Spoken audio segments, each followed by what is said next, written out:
Well, hello everybody, and welcome to a Fun Friday live stream. Today, we're gonna be taking a look at the R1 Rabbit. This is an AI in a box application. Is it any good? What do we think? And you know what? The deal is that I'm actually not a product reviewer, but I figured that this thing actually does have an interface. It does have some touch interface capabilities. It's also an interesting mix of physical meets digital interface, right? So it does have some physical aspects to it, like a walkie-talkie button, a scroll wheel, a camera, but it also does have a touch screen. So what does that look like when you bring physical and digital together? That's kind of what we're going to be taking a look at today.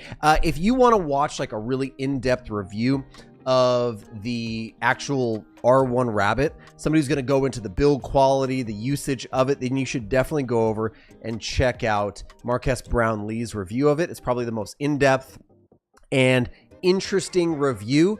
His consensus was it's basically unreviewable. And I'm going to give you maybe my like 60 to 90 second breakdown of what I think about the Rabbit when it comes to me actually using it. We're going to spend the majority of the time actually looking at the interface and seeing, you know, what does it look like? What does it feel like? And is it like a good UI? Is it a good UX? What do we think about that from a UI UX designer's perspective? That's what we're actually going to be taking a look at. But first, hey, we got some people in the chat. We got people watching right now. Say what's up if you're in the chat. And if you are interested in learning more about UI and UX design, then definitely consider coming over to the 30dayuidesigner.com.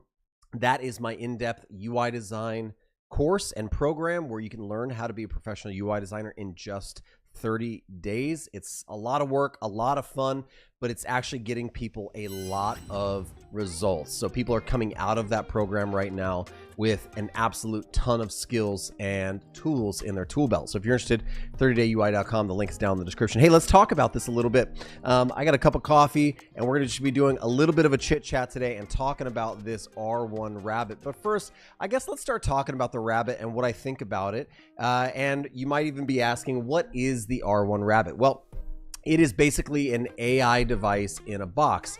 So AI is a real big thing right now. ChatGPT, things like Claude, like OpenAI, DALL-E, Midjourney. AI is like all the things. It's the rage right now.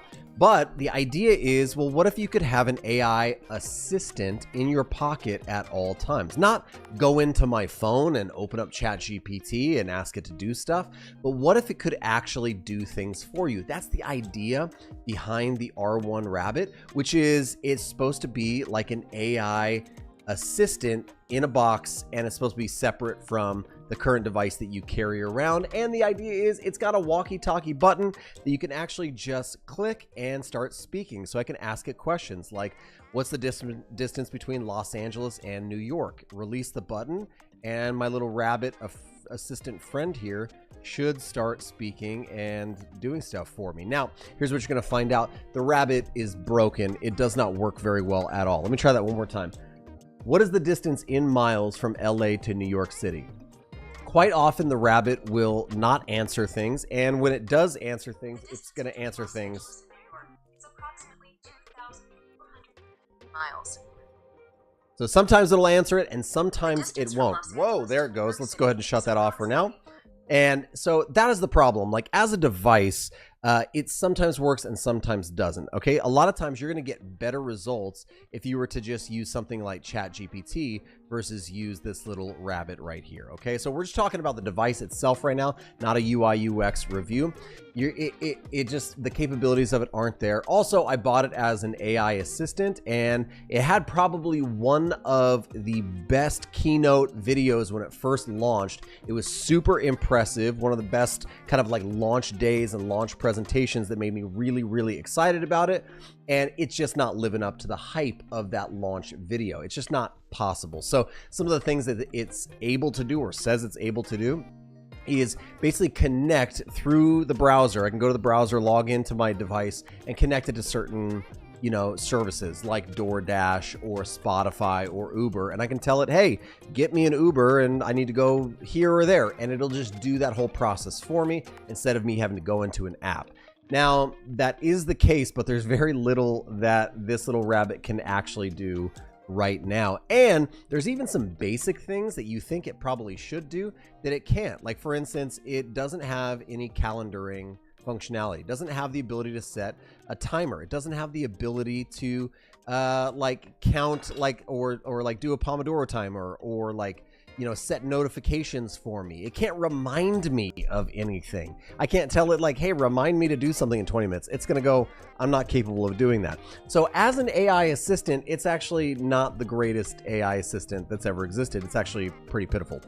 So it kind of fails in that aspect. It is designed by Teenage Engineering, so it is really cool. That's kind of half the reason I got it, because it kind of looks like a 1990s kind of Game Boy. It's this electric orange that my camera is actually not even really doing justice to right now. And it has this nice, fun, spongy kind of walkie-talkie button on the side. And it has this nice, fun scroll wheel. And if I double click, you actually get access to your camera. And I can actually scroll wheel and turn that camera around to be looking at me, which is kind of cool.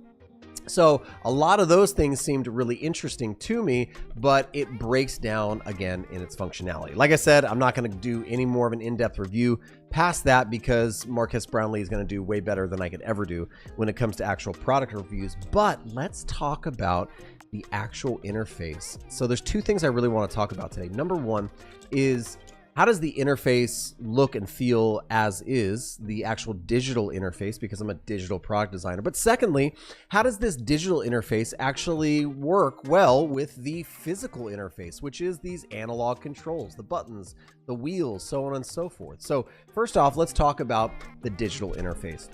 The digital interface is actually quite limited. When it's on, it's just this bouncing little rabbit, which looks very, very similar to a Tamagotchi from the 90s. Kind of fun, kind of nostalgic. And when you go ahead and press the button, it's going to give you some stuff that you can do with it. Now, I'm going to move over here so we can kind of work with it a little bit more. Now, when I tilt it over on its side, we should, or maybe it's this way, we should actually get access to the command line, but we don't. Okay, so that's kind of problem number one when it comes to the actual interface. It is actually a touch screen. Let me just shake it really quick to get to the menu and make sure that my terminal is on. Okay, great. We're going to talk about the things that I'm doing right now here in a second. Let's go back. So we do actually have a terminal. So like when I turn it on its side, either this side or that side, we are going to get an actual touchable interface here. So you can see I can actually start typing questions into it. But I will say that the interface is very, very cramped. And this is kind of my first complaint when it comes to the UI and the UX of this is, A, it feels, we live in an age of touchable devices. And for this to be barely touchable at all, only in a couple instances, and when you do go ahead and touch it, the screen is too cramped. It's not a good experience. It has basically no haptic feedback, if any. It's just very, very problematic. And the real estate that you have to actually operate in and work in is just so tiny that the whole thing becomes not an enjoyable experience. And I think that's, again, where we kind of like go back to is, how do you bring good digital experiences, interfaces and experiences, and mix them well with physical experiences? A lot of it does hinge on the physical aspect, the physical product design.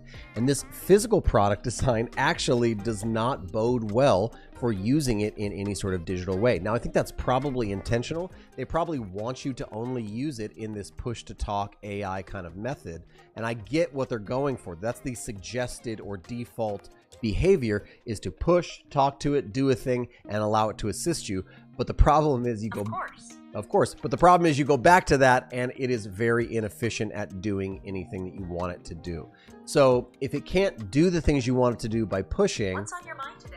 What's on my mind today? If it can't do the things you want it to do simply by the suggested behavior, and the alternative to it is poor at best, then what you're left with is kind of a not so great experience altogether, in my opinion. So that's kind of number one. Let's talk number two about the menu systems here.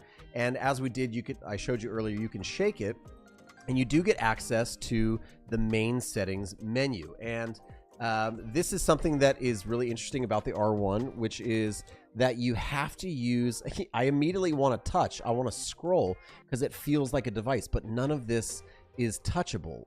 I have to use the scroll wheel. And when I use the scroll wheel, it kind of has a weird lag to it. Like it's not super smooth and fluid as I'm scrolling things, and I don't get any haptic feedback. And let's say I go all the way down to the bottom of this menu and I click into that thing and I'm reading like all of this disclaimer.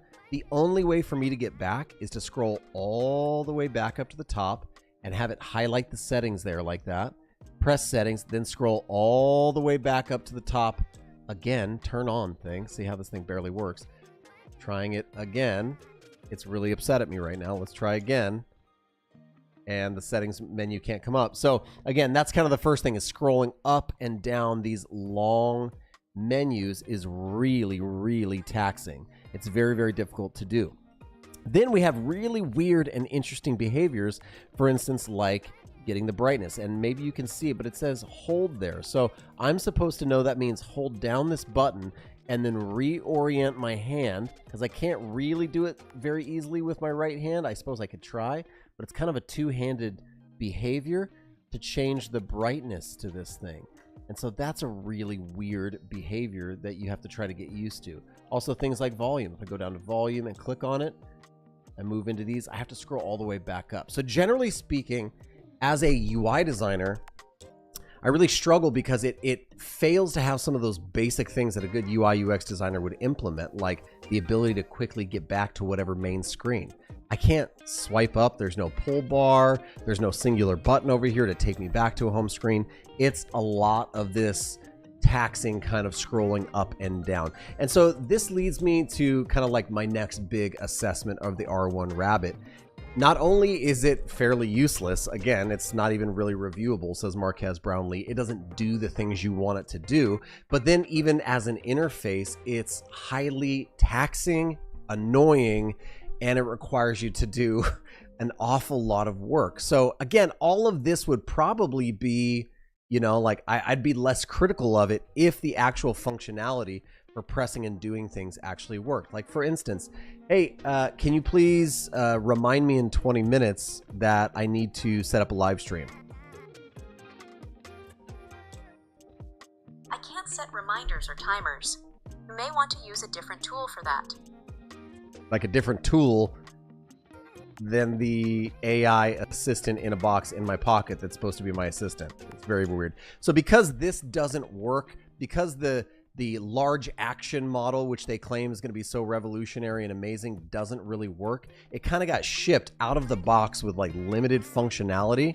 It just falls flat, and it makes me start to assess the digital UI UX, which is also lacking.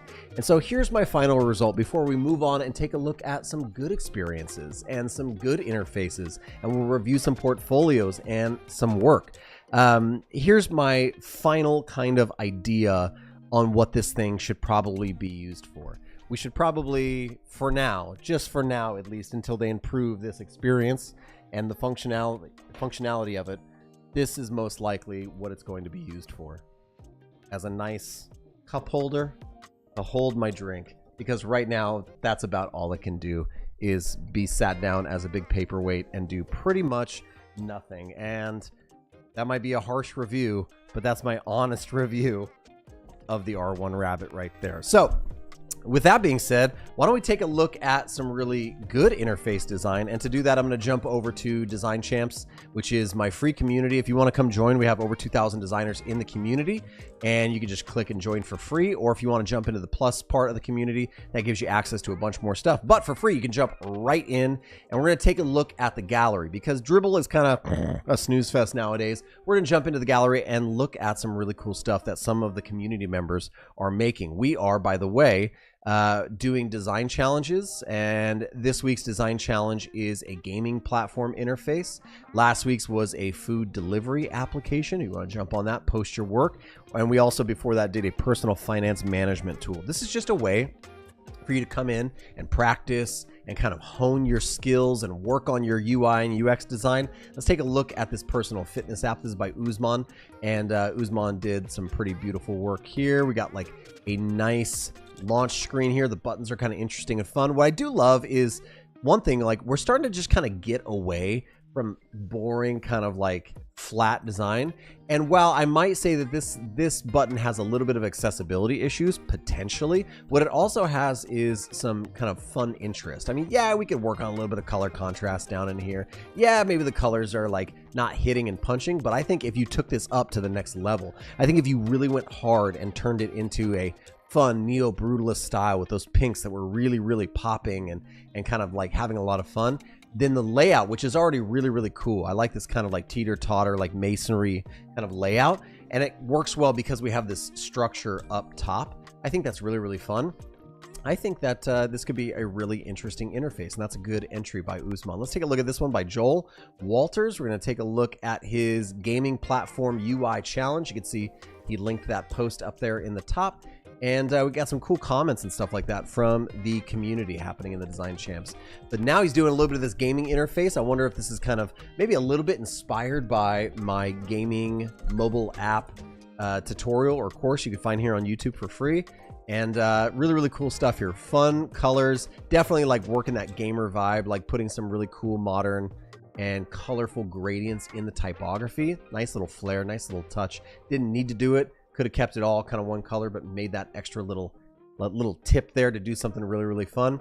But I like the patterns here. Like, you know, we have like these horizontal scrolling assets here, and then we have kind of like featured content, and you're reusing some shapes to give some consistency, familiarity down here to these other kind of category cards. I'm a really big fan of taking one type of shape or a UI card or an element, reworking it and repurposing it in lots of different ways, because it gives that feeling of consistency while also having some of that uniqueness, which is really, really fun. So let's just zoom back in and take a look at one of these feature pages. I think this is really, really cool.